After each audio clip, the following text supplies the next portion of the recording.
Selanjutnya di fase ke-6 ini kita membuat player health. Jadi kita membuat slider untuk merepresentasikan si health-nya, dan sekarang kita akan mengimplementasikannya. Nah, sebelumnya kan kita punya health. Kita ada health UI, terus komponen selanjutnya yang kita buat, si player punya health yang bisa berkurang dan bisa berinteraksi dengan UI yang sebelumnya udah kita buat. Nah, selanjutnya kita juga bikin kemampuan si enemy bisa nyerang si player, dan si player juga bisa berkurang darahnya. Dan juga sebaliknya, kita ngasih si enemy-nya health juga. Jadi si player juga bisa nyerang si enemy-nya, dan health si enemy-nya juga bisa berkurang. Selanjutnya kita akan memasukkan script ke si playernya. Caranya kita ke folder script, ke player, lalu ini ada player health, kita drag and drop aja ke si playernya. Kita masukin ke playernya dan kita lihat, nah di sini kan udah masuk script player health. Lalu kita open scriptnya, klik 2 kali. Nah, jadi ini itu script player health yang nah sekarang gue pengen ngejelasin fungsi dari scriptnya. Yang pertama, yang starting health. Nah, di sini ngejelasin seberapa banyak health atau darah yang dimiliki si player pada saat awal main. Yang kedua, public int current health. Jadi di sini ngejelasin berapa banyak health yang dimiliki player setelah kena serangan. Dan selanjutnya public slider health slider. Jadi slider game object yang merepresentasikan slider UI elemen yang kita buat. Dan selanjutnya public image damage image, itu sebagai representasi dari damage image yang kita buat. Clip yang kayak si player, jadi ini audio saat si player kondisinya tuh benar-benar mati. Dan selanjutnya ini public float flash speed, jadi ini kecepatan seberapa cepat damage image-nya akan berkurang. Nah, selanjutnya public color flash color, itu dia yang ngasih gambaran kepada si darah. Nah, ini kan tipe-tipe colornya. Jadi kebanyakan color yang dipakai itu transparan dan warna merah. Nah, di sini kita punya variabel privat sebagai referensi dari komponen animator.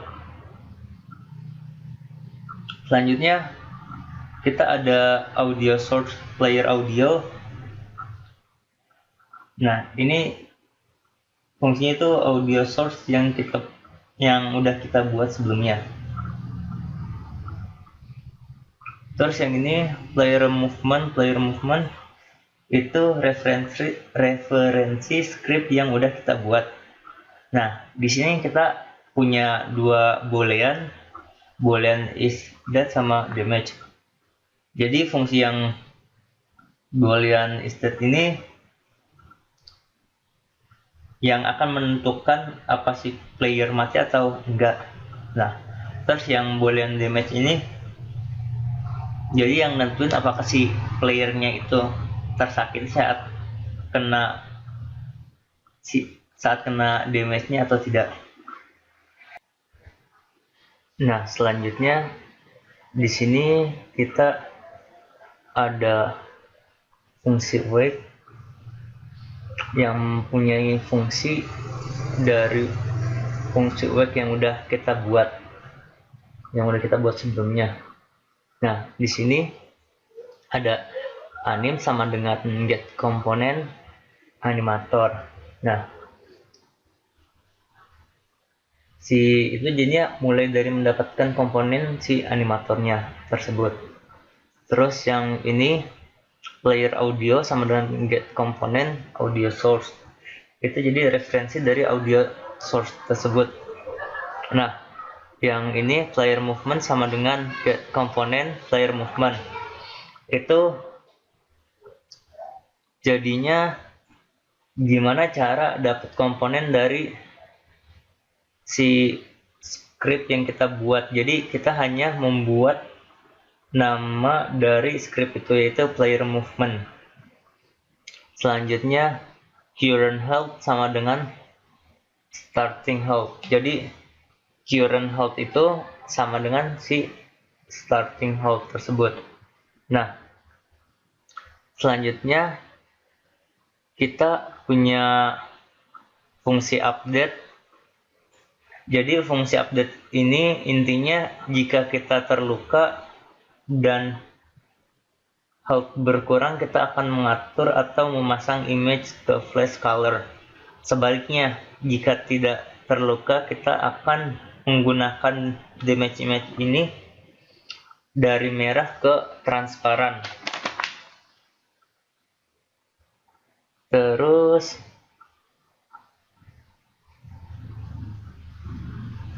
kita ada fungsi text damage. Nah, kenapa public? Kenapa ininya public nih? Karena agar bisa dipanggil oleh script lainnya dan komponen yang lainnya. Selanjutnya damage sama dengan true. Jadi ini itu mastiin si player punya range image-nya. Terus current health min sama dengan amount. Jadi kita mengurangi kerusakan dari current health, yaitu current health dikurangi sama dengan amount. Nah, selanjutnya di sini ada player audio.player. Kita akan memainkan audio dari si playernya itu pas di Unity-nya. Nah, yang ini if buka kurung current health kurang dari sama dengan 0 is that. Jadi kalau si player darahnya benar-benar 0, jadi dia mati gitu. Selanjutnya di sini kita punya fungsi dead. Jadi fungsi ini bakal dipanggil jika si player benar-benar mati, dalam kondisi mati. Lalu di sini ada is that sama dengan true jika si player mati. Terus jika si player mati, maka dia akan men-trigger mati. Nah, jadi kondisinya dia jadi mati. Dan yang ini player audio.clip sama dengan .clip dan player audio.play. Jadi kita akan memainkan .clip terus di play, dan selanjutnya player movement player sama dengan false. Jadi si player udah nggak bisa gerak sama sekali karena si playernya itu udah mati. Dan terakhir public void restart level itu, jadi si levelnya kan si player udah mati. Nah, pada saat si player yang udah mati, otomatis levelnya itu di restart lagi, jadi kita mulai dari awal lagi ini. Oke, ini kita set aja Ctrl S, kita kembali lagi ke Unity-nya. Oke, jangan lupa untuk save scene-nya. Dan selanjutnya untuk komponen si player hold-nya kita di sini kan ada hold slider-nya masih kosong, kita masukin aja langsung hold slider-nya.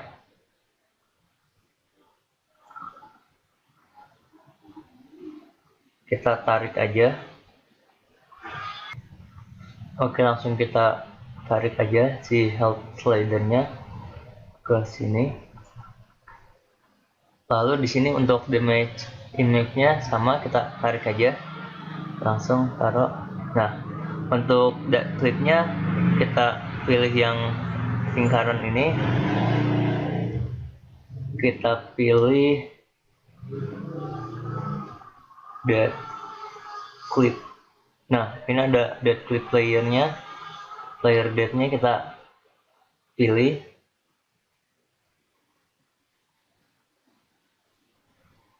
Nah, selanjutnya